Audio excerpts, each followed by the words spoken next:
سرخط خبرهای مهم. ملیسا با $6,000 پوره دستگیر شد. جریمه هزارها پدر و مادر برای بی‌مسئولیتی و تقدیم جایزه قند پارسی به گلرخسار صفی و امینه شرفیدین.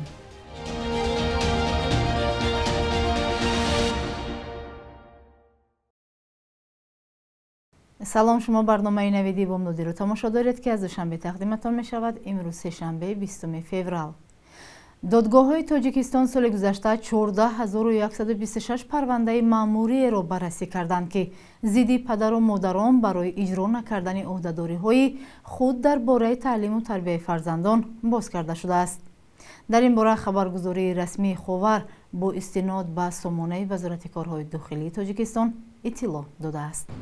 در خبر گفته شده است که تعداد سندهای مأموری علیه والدان در سال گذشته نسبت به سال 2022 1000 پرونده بیشتر است. در دوام سال 2023 از جانب نابالغان 555 جنایت صادر شده است که نسبت به سال 2022 132 جنایت کمتر می باشد، گفتند در وزارت. تاجیکستان سال 2011 قانون درباره مسئولیت پدر و مادر در تعلیم و تربیت فرزند را قبول کرد که بر اساس آن والدان برای کردار فرزندهای نابالغ خود مسئول می باشند. آژانس ضد فساد از بازداشت مفتش کلان شعبه تفتیشات شعبه کارهای داخلی شهر خوجند که از او AT نام برده می شود خبر داده است. او را هنگام گرفتن پاره به مبلغ کلان بازداشت کردند. در خبر آژانسی گفته می شود که هنگام گذراندن چاره‌بینی‌های اپراتیوی تفتیشاتی AT در حدود ناحیه باباجان غفوروفی ولایت سوخت بعد از شهروند آخونوف گرفتن مبلغ $6,000 دستگیر شده این مبلغ را از او یافته همچون دلیل شیعی گرفته شد. در رابطه با این حالت پرونده جنایتی آغاز شده تفتیشات پیشکی ادامه دارد. نام ملیسا حامی حقوق و مسئول ترتیبات در سالهای اخیر بارها در قضیه‌های مربوط به فساد مالی و شکنجه ذکر شده است. در یک پرسش افکار عموم که سال 2015 آژانس ضد فساد انجام داده بود، تاکید می شود ساکنان زیادی تاجیکستان خادمان حفظ حقوق و ملیساها را به فسادکاری گمان برمی‌دارند. بعضی از کارشناسان میگویند از آن زمان تا کنون ظاهراً وضع تغییر جدی نکرده است. به قول آنها استراتژی اصلاحات ملیسای تاجیک در آن صورت نتیجه خواهد داد که خود رعایت قانون را درست اجرا کنند و معاش و درآمد رسمیشان به حد بالا رود که جایی برای رشوه و فساد نماند. در نزد شرکت کاریز شهر کولوب چراغک نوی راهنما را نصب کردند که رفت و آمد ماشین ها را تنظیم می کند. تا نصب شدن این چراغک قریب هر روز آنجا صدمه سر می زد و باعث مرگ چندین نفر گشته بود. اینچنین ساکنان با ترس به مکتب گسیل کردن فرزندانشان را می گفتند. محمود جان رحمت‌زاده گزارش می دهد. چراغک نوی راهنما در نزد شرکت کاریز رفت و آمد ماشین ها را تنظیم می کند.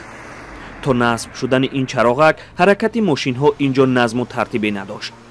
در نتیجه قریب هر روز در اینجا تصادف سر می زد.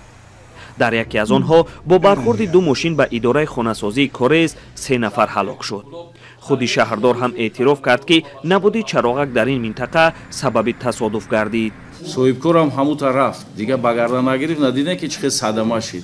ممکن که همون شنونیده میشد همین اودیسو نمیشدن. امروز ما علاقه امروز پاگو علاقه اووردگی همه تجهیزات اوورده رسیدش علاقه حاضر همین ساعت دقیقه وصل کردن امور رفتیسه. نصب چراغک را در اینجا شهرداری کلوب هنوز 1 سال پیش به نقشه گرفته بوده است. بنابر سپارش یک صاحبکار باید این کار را انجام میداد. بختیار نظرزاده شهرداری کلوب گفت که صاحبکار به وعده‌اش وفا نکرد. تصادف 8 ینور و شکایت ساکنان حکومت را مجبور کرد تا این کار را از حساب بودجه انجام دهد. در حکومت محلی گفتند که آنها تلاش کردند بعد این صدمه در این منطقه از حساب خود چراغک راهنما نصب کنند. حالا دیده می شود رفت آمد ماشین ها در این منطقه تنظیم می شود. رادیوی آزادی روز 9 ینور تصادف مرگبار این منطقه را گزارش کرده بود. در آن ساکنان می گفتند که نبود چراغک باعث تصادف شد. اینچنین ساکنان با ترس به مکتب گسیل کردن فرزندانشان را می گفتند. در نزدیکی این چهارراه مکتب رقم 5 شهر جایگیر است. ساکنان از پیدا شدن نظم و ترتیب در اینجا سپاسگزارند و میگویند خوب بود اگر آن کیها گذاشته میشد و از مرگ انسان ها پیشگیری میکرد. محمود جان رحمت‌زاده، آزادی، کلوب. ҷоизаи байнулмилалии қанди порсӣ барои талошҳо дар роҳи постдорӣ ва густариши забони порсӣ имсол ба Гулрухсори Сафӣ, шоири саршинос аз Тоҷикистон ва Аминаи Шарофиддин, фаъоли тоҷик аз Самарқанд тақдим шуд. расми тақдими ҷоиза рӯзи 8 феврал дар донишгоҳи Вестминстери Лондон бо ширкати гурӯҳҳо ва қишрҳои мухталифи ҷомеаи форсизабони Бритониё баргузор шуд. ин маҳфил ҳамасола ба ибтикори қонуни фаромарзии ҳамбастагии порсизабонон, як созмони қароргоҳаш дар Бритониё баргузор мешавад. ин ҳафтумин мавриди тақдими ҷоизаи байнулмилалии қанди порсӣ ба шахсиятҳои барои саҳмашон дар постдорӣ ва густариши забони порсӣ супорида мешавад. Гулрухсори Сафӣ, шоир ва нависандаи саршиноси тоҷик, китобҳои ашъораш борҳо дар Эрон ва Афғонистон нашр шудааст. токунун беш аз 20 китоби шеър ва чанд роман нашр карда, ашъораш ба забонҳои мухталиф тарҷума шудаанд. қаблан аз Тоҷикистон танҳо Дуриюшу Раҷабиён, рӯзноманигори маъруф ва муҷрии яке аз барномаҳои телевизионии форсии BBC барандаи ин ҷоиза шуда буд. раиси Кумитаи амнияти миллии Қирғизистон Қамчибек Туршиев роҳбари иттиҳоди футболи он кишвар интихоб шудааст. интихоби раиси нави иттиҳод 19 феврал дар анҷумани ғайринавбатии иттиҳод дар шаҳри Бишкек сурат гирифт.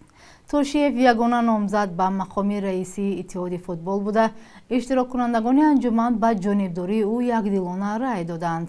номзадии Туршиевро ба мақоми роҳбарии иттиҳоди футбол дастаи футболи таланти он кишвар пешниҳод карда буд. Қамчибек Туршиев то моҳи апрели соли 2026 раиси иттиҳоди футбол интихоб шудааст. ӯ дар ҳоли ҳозир дар баробари раиси Кумитаи амнияти миллии Қирғизистон будан, муовини раиси девони вазирони он кишвар низ ҳаст. бахши якрӯзи таърихро ҳамроҳ мебинем то аз муҳимтарин таҳввулоти таърихӣ барои имрӯз бехабар намонем.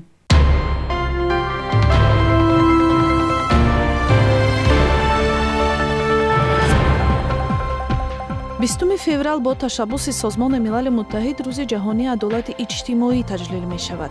Ин сана ба хотири ба ҳукуматҳо ёдрас шудан аз арзиш ва меъёрҳои мисли таъмини ҳуқуқи иҷтимоӣ, баробарҳуқуқӣ, ҳамоиш бо ҷомеа, таъминот бо кору пардохти маоши шоиста таъсис шудааст. рӯзи 20 феврали соли 2006 расми ифтитоҳи сохтмони нерӯгоҳи барқи обии Сангтуда 2 барпо шуд. бар асоси созишнома $180 миллион харҷи сохтмонро ҷониби Эрон ва $40 миллион боқимондаашро Тоҷикистон ба ӯҳда гирифтанд. нерӯгоҳе, ки то соли 2014 бар фарози рудхонаи Вахш пурра сохта ва ба истифода дода шуд, дар маҷмӯъ 220 мегаватт нерӯи барқ тавлид мекунад ва то андозае ниёзи Тоҷикистон ба нерӯи барқро бароварда месозад. 20 феврали соли 1929 зодрӯзи оҳангсоз Ёқуб Сабзанов аст, ки дар 84 соли умраш барои эҷод ва рушди мусиқии замонавиву касбии тоҷик саҳми зиёд гузоштааст. ин намояндаи яҳудиҳои бухороӣ зодаи Душанбе буд ва баъди тарки Тоҷикистон ҳам ҳамеша бо ифтихор худро як оҳангсози тоҷик муаррифӣ мекард. муаллифи даҳҳо операву таронаҳо, аз ҷумла Бозгашт, Имтиҳон, достони симфонии ёди рӯдакӣ буд. таронааш Зебанда туро либоси атлас то имрӯз чандин бор бозхонӣ шудааст. ва дар ин қисмати барнома аз қурби асъор мегӯем. субҳи имрӯз Бонки Миллии 1000 рубли русиро ба 118 сомонӣ, $100 ба 1095 ва 100 евро ба 1180 сомонӣ муқаррар кардааст. ин қурби расмӣ аст ва дар бонкҳои тиҷоратӣ фарқ мекунад.